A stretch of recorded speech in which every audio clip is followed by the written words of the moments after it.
Welcome back to Sawtooth Tactical. The AR-15 is America's rifle. There's a reason why everybody loves it so much. There's many reasons why I love it so much.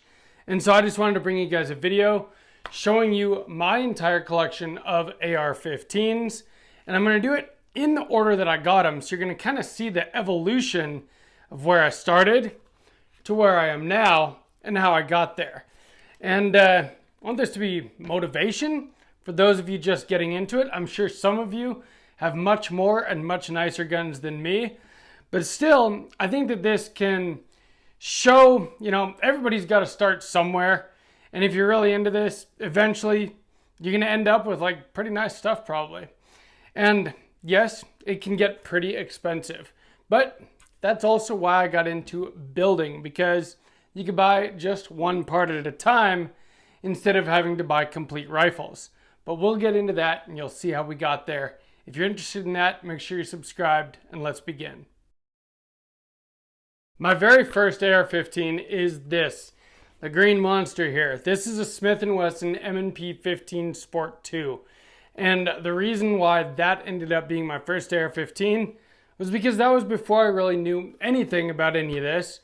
And luckily I feel like I got a pretty solid rifle for my first AR. But I'd never heard of any of these Gucci brands or anything before, but I'd heard of Smith & Wesson. And so when I decided I wanted an AR-15, I did the minimal amount of research, and people said good things about the M&P Sport 2.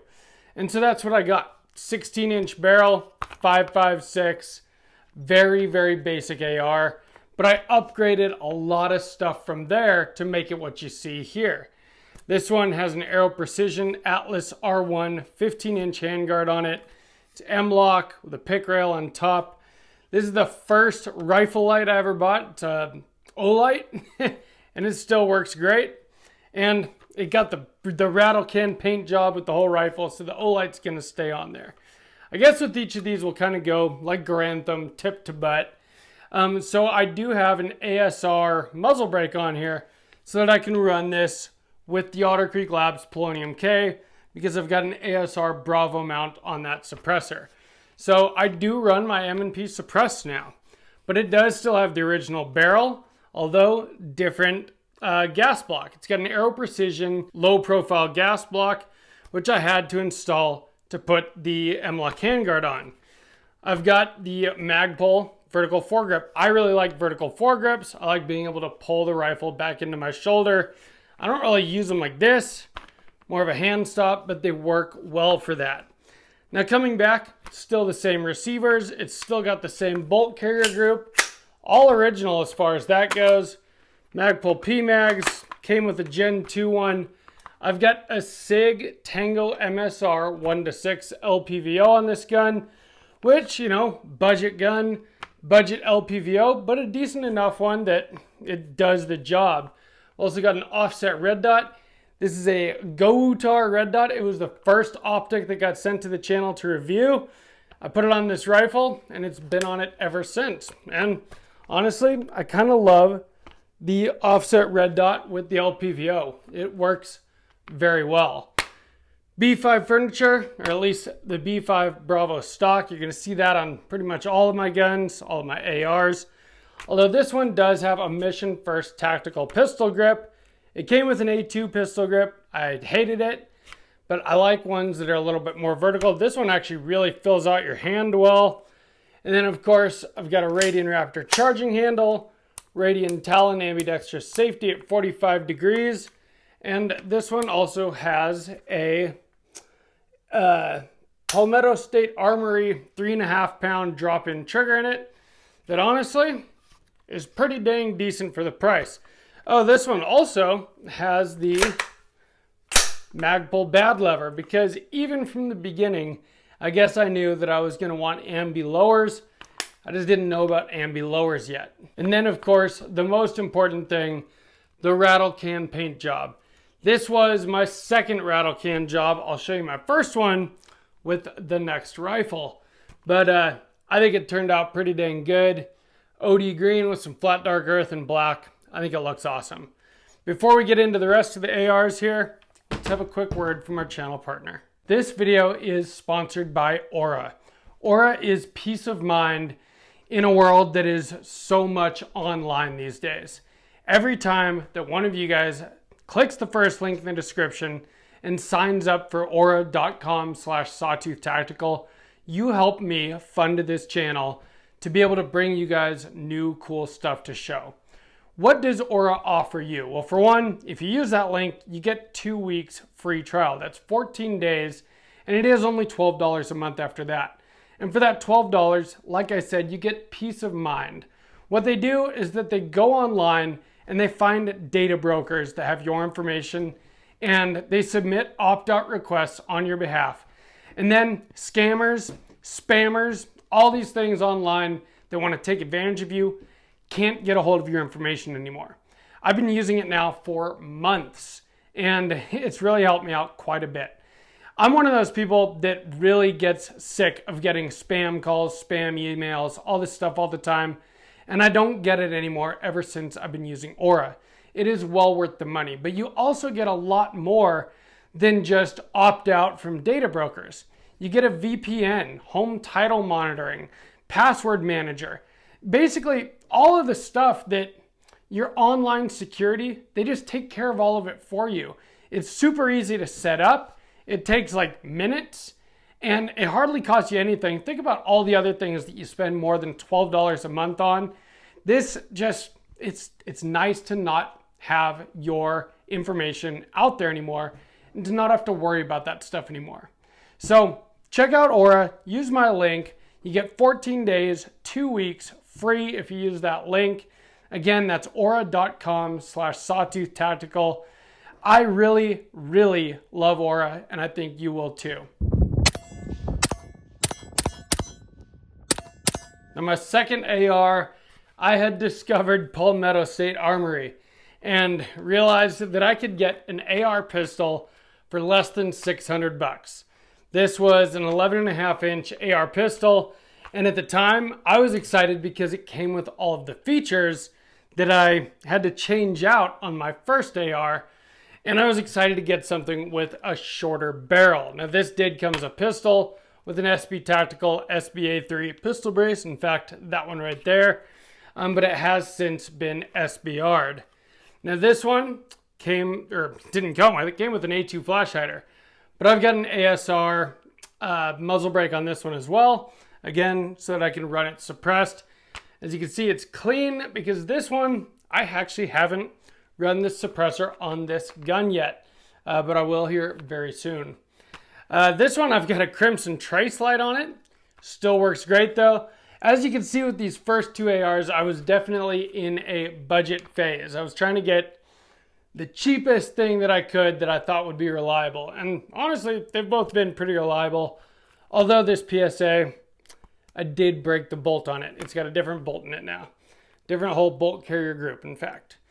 I do have the BCM vertical foregrip on this one, and I can do that because it's SBR'd. Again, B5 Bravo stock. I love these stocks. In fact, both of these first two ARs, the slings, are like Amazon slings. Like I said, I started budget, and things progress from there. Sig Romeo 5 red dot, again, budget, but Sig Sauer. So I thought, it had to be pretty dang good. And honestly, it has been. It's totally reliable. It's gone through thousands of rounds, and I don't even think I've switched the battery out. Got the Sig Juliet 3 flip to the side magnifier to get a little bit more range, a little bit better positive identification of my target. That's pretty sweet. Got some flip up iron sights on this gun. I don't even know what brand these are, but they look just like the Troy ones, although they're not Troy. Now, as we go from there, again, Gen 2 PMAG came with the gun, rattle can job. This was the first gun that I rattle canned, but this is the second rattle can job. The first one, I honestly was not that impressed with it. I kept it for about a year and then I painted over it, and I loved the way that it turned out the second time. This one has 3 positions. It's got a binary trigger in it. This has the Fostech Echo AR2 trigger in it. I did the whole upgrade with the better springs and bushings and stuff, and so it is super light. and it's really fast in binary mode. It's actually very reliable. It works great. And then of course, Radian Raptor. This one's the Raptor LT. I believe this was the first Radian charging handle that I got. And again, I was still kind of in that cheaping out phase. Magpul bad lever, making it ambi, ambi safety, charging handle, kind of ambi bolt catch release here. And yeah, that's about it on this one. This one has a Mission First tactical pistol grip as well. It came with a Magpul one, but again, I like the more vertical. This was in like the bargain bin at my local gun store for 10 bucks. Put it on here. And this gun, while it is definitely my most budget AR, I have ran the absolute hell out of this thing for the last many years. And dude, it's been pretty legit, to be honest. But things did get better from there.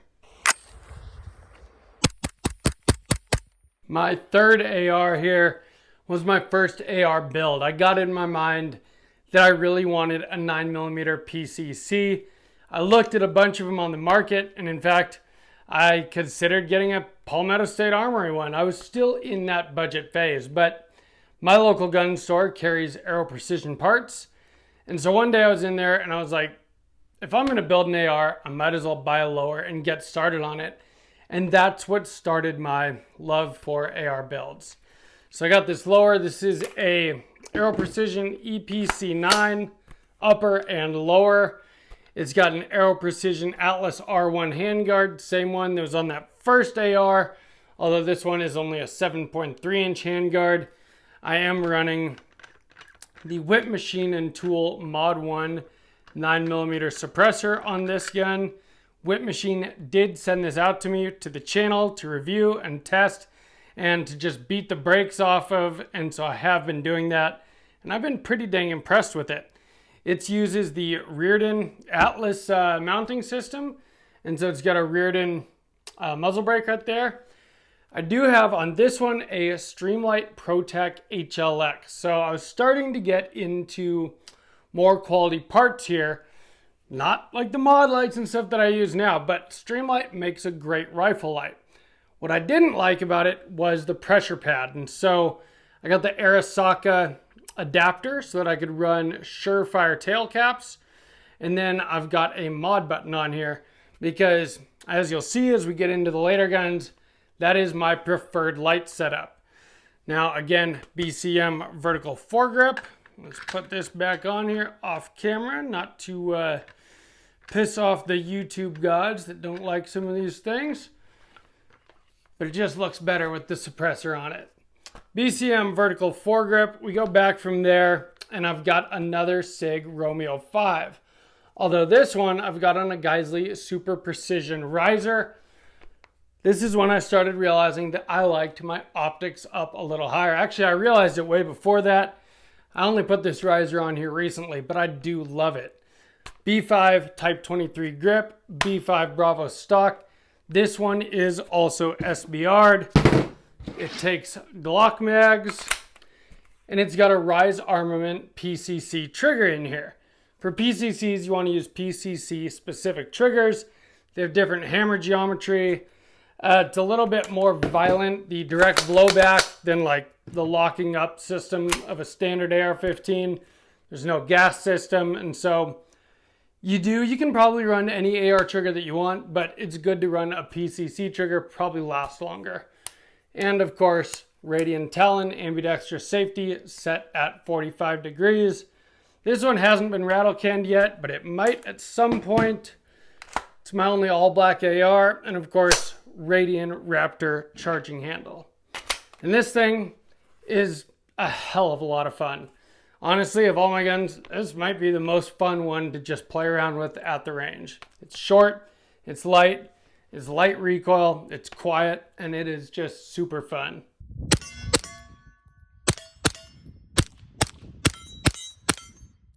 The next AR build was 300 Blackout, of course. This is my home defense build. And again, I've got a Whip machine can on this one too, the Dirty 30. I got this can specifically because it was very compact, and I wanted to keep this gun very compact. It's nice and short, and the color matches. I really went with a lot of flat dark earth for this one. I love the way it looks. I still used Aero Precision parts for a lot of this gun. Again, my local gun store carries them, so it's got an Aero Precision M4E1 lower and upper receiver, Aero Precision Atlas R1 handguard. This one has a Roscoe barrel in it, and I've got a Mod Light 18350 PLH V2. The PLH V2 is the model with a little bit more flood, not quite as tight of a beam, you know, higher lumen, not as much candela, which I thought would be perfect for a home defense gun. And of course, Surefire UE tail cap, mod button. That is my favorite light setup. Again, another BCM vertical foregrip, another B5 Type 23 grip, B5 Bravo stock. This one is also SBR'd. As you can see, I love two-stamp guns. I love suppressed SBRs. I've got a Holosun 512C red dot on this, which this is a great optic. As you can see, it's got that donut of death like an EOTech, but it's actually a red dot, not a holographic, so you get the battery life of a red dot. Fully enclosed, it's pretty tough. I've got it on a Unity riser because, like I said, I like having my optics up a little higher. It's just a more comfortable way to shoot. This is the first gun that I put a Geisley trigger in. So again, Radian Talon, 45 degrees safety, Radian Raptor charging handle, and a Geisley SSP, which is their single stage precision trigger. Single stage, there's no take up, no creep. It's right at the wall. Extremely light and crisp. Very positive reset. It's a great trigger. And of course, I've got the FCD EPC on here because why not add a little bit of Gucci factor? It's got a Geisley buffer tube. Geisley, well, it had a Super 42 buffer system. I ended up having to use a regular carbine buffer and a Springco yellow spring because with such a small suppressor, it wouldn't cycle subs reliably with a heavier buffer and spring. So I had to go pretty light on that. But this gun, I think, is a great home defense gun. It's super reliable now that I've got it tuned right. It's short, it's compact, it's light, and it's, you know, it's very formidable. It runs supers and subs. This thing is great for CQB, which is what home defense really is.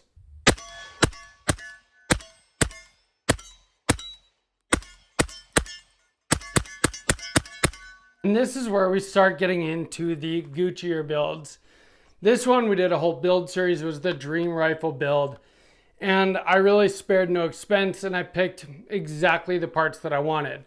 By the time I was ready to build this rifle, at that point, I really knew what good quality parts were and what I wanted to make a good rifle out of.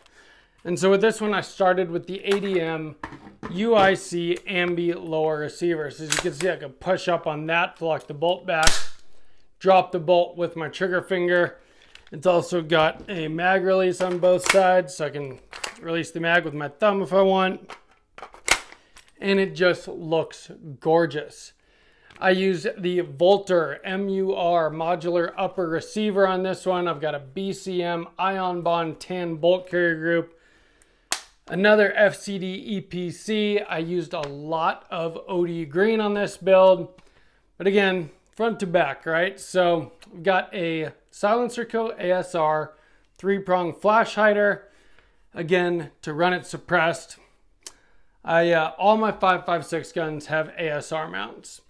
Another mod light. This one is also a PLH V2, but the 18650, which is the bigger body. Longer run time, all that. Same kind of thing. I've got it on an Arasocket inline mount on the offset M-LOK slots here. Surefire UE tail cap, mod button light. I've got the FCD rail panel, which is for cable management. Geisley Mark 8 handguard, which I absolutely love this handguard. It's kind of like the shape of a quad rail, but it's M-LOK. It's awesome, super rigid, and it looks just fantastic. Emissary handbrake, OD green. This was the first gun that I put an EOTech on. Now this is an XPS on a Unity absolute riser. So it's a higher riser to set it at 2.26 inch optical center height so that I could use the Unity Omni flip to center magnifier with the EOTech G33. So this gun, I can reach out pretty far with the 3x magnifier. I'm pretty happy with the kind of distance I've been able to get out of it so far. Again, I used another Roscoe barrel in this one. It has a mid-length gas system, and this thing is so soft shooting with the Geissele Super 42 H2 buffer system. I absolutely love the way this gun shoots. Again, B5 Bravo stock, B5 Type 23 grip, Radian Talon 45 degree, Radian Raptor charging handle, and this one, I've got the Geissele SDE Super Dynamic Enhanced. So this is a 2-stage trigger with very smooth take-up, extremely crisp break, nice reset. This is my favorite trigger, and it's what I'm gonna basically be putting in everything going forward.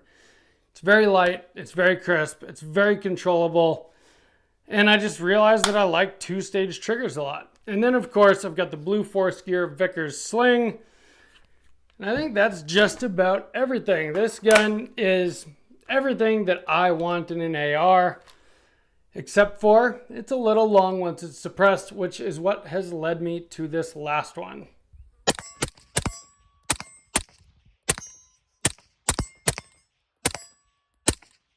My most recent AR build is the Mark 18.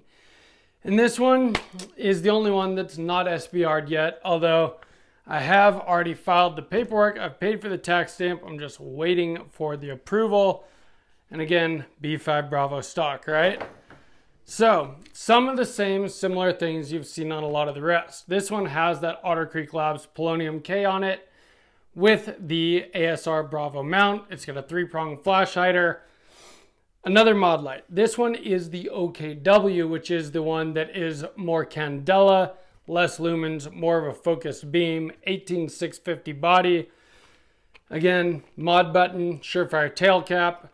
This is an actual Daniel Defense Mark 18. So it came as the stripped Mark 18 upper, which meant that it came with the 10.3 inch cold hammer forged barrel, the Riz 2 handguard in their mil-spec plus brown, and I was able to find a set of Daniel Defense fixed iron sights in that mil-spec plus brown. Now these iron sights, I cannot co-witness them through the EOTech, which is fine.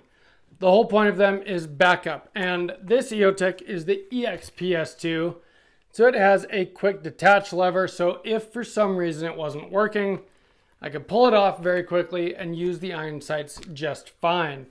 The EOTech is on a Unity riser. I love those. You've seen them on 2 other builds already. I've got the Emissary handbrake. I love those. Magpul rail ladders, because grabbing a quad rail all day long will kind of eat up your hands otherwise. And I just think that they look good. I've got a Daniel Defense QD sling mount here, which I've got another blue force gear Vickers sling. This one, I use the Chrome Microbest bolt carrier group on this one. It is very dirty from shooting on Sunday. Another Forward Controls EPC. This one I also used another ambi lower. So this is the Griffin Armament Mark II ambi lower, which has the same controls as that ADM ambi lower, but it's like $150 cheaper, and it looks a little bit closer to mil spec as far as not having all the fancy machining on the magwell, which is what I wanted for a Mark 18. I wanted it to look pretty classic, but still have those ambi controls that I really love. Another Radian Talon, Radian Raptor. Some of the same things I use on pretty much every build. This one has that same SDE Geissele 2-stage trigger. So as you can see, smooth take up, crisp break. It's a fantastic trigger, and I honestly love it. Honestly, I love everything about this gun. It does have an SB Tactical SBA3 brace on it right now while I'm waiting for the tax stamp to SBR it. B5 Type 23 grip, Geisley Super 42 H3 buffer, which honestly makes it pretty soft shooting for being a suppressed short-barreled rifle. This thing is sweet, and I absolutely love it. And I am hot and sweating. I went skateboarding with my daughter right before filming this video, and it's been a tough one because I am just hot and I need some water. But I went over all of my ARs. I hope you guys enjoyed this video. I love talking about ARs. I love building ARs. I think ARs are a lot of fun. They are like tactical Legos for adults, whatever you want to call them. Building ARs is very easy. Anybody can do it. You know, it does not take a whole lot. There's a couple of specialized tools, but honestly, if you have a torque wrench, I mean, you got to torque your barrel nut correctly. There's certain things that you got to make sure you do right. In fact, you got to make sure you do everything right, but it's all very easy. It all goes together very easy. As long as you figure out the right buffer and spring for, you know, your barrel length and gas system, you're going to have a gun that runs. And so I really recommend building them. My two favorite ARs that I own are ARs that I built, and they shoot better than the ones that I bought. So go out there, build yourself your dream guns. You can buy it one piece at a time, so it doesn't cost you a fortune all at once.